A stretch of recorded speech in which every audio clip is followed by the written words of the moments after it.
When you're just average, expect your life to be average. You need to be comfortable with discomfort.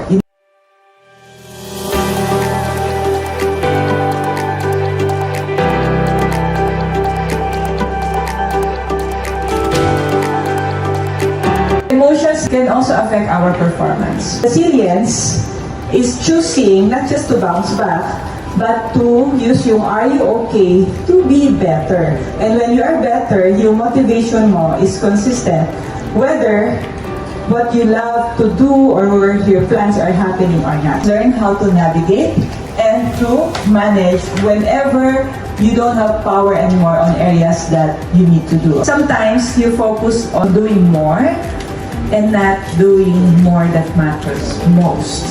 Focus on what matters most because what you focus on expands. The part of being wise as well is to ensure that what you are working on is still feasible.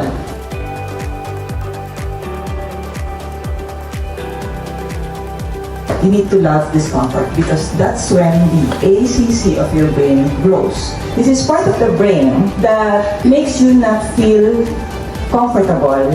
When you are not comfortable, what do? You delay.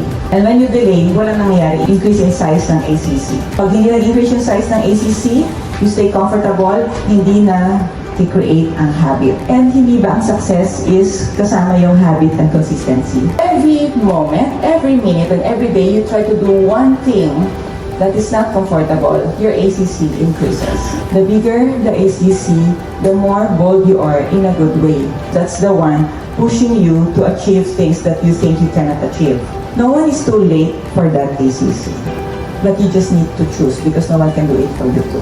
Your clarity zone paves way to your success because clarity leads to building authority, and then when you build the authority, you build a legacy that is worth inspiring and remembering. Aim to be remembered as someone who finishes versus someone who quits.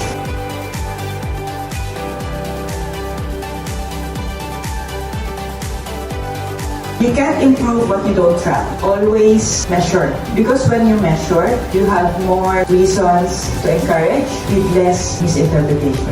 Let's be proactive in everything. You have to be excited to have them, but to be excited is also to prepare. The show can go on only when you have a plan. Forecasting matters. Remember, if you are pursuing the suspects and not the prospects, it might also consume your time. Forecasting is equal to self-leadership.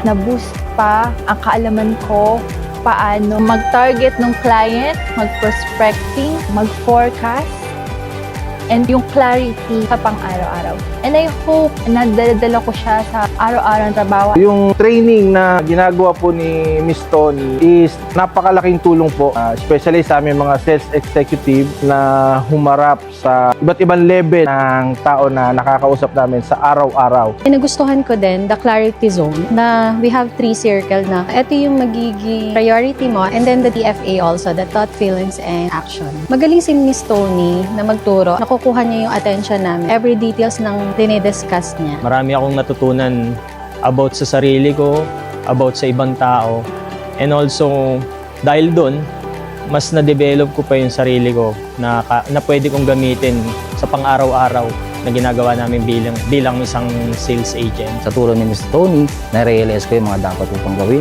yung mga nagawa ko na at yung pwede ko pang may tulong sa iba. Napakalaking tulong ito para sa aming mga SE o hindi man sa isang SE bilang isang individual na ma-realize na kung gaano ka-importante ang self-awareness and focus mo sa goals mo in your life. Nagustuhan ko kung paano siya mag-motivate ng tao. Then, tinutulungan niya kami mga SE kung paano i-boost yung sarili namin, kung paano humarap sa tao. Then, madami siyang tinuturo about sa aming pagkatao, sa pananamit, kung paano makipag-usap, and then kung paano makipag-deal sa aming mga kliyente. Maganda yung training na ibigay niya sa akin kasi marami ako natutunan. So, I love this training. Miss Tony's training is highly informative and engaging. training. So, mas makakapag-focus pa po kami sa mga daily activities namin because may mga patterns na kami na pwedeng tignan na nabigay po during this training. Yung pinakagusto ko is yung actual activities na pinapagawa niya sa inyo. So, yung mga hindi mo napapractice noon is napapractice mo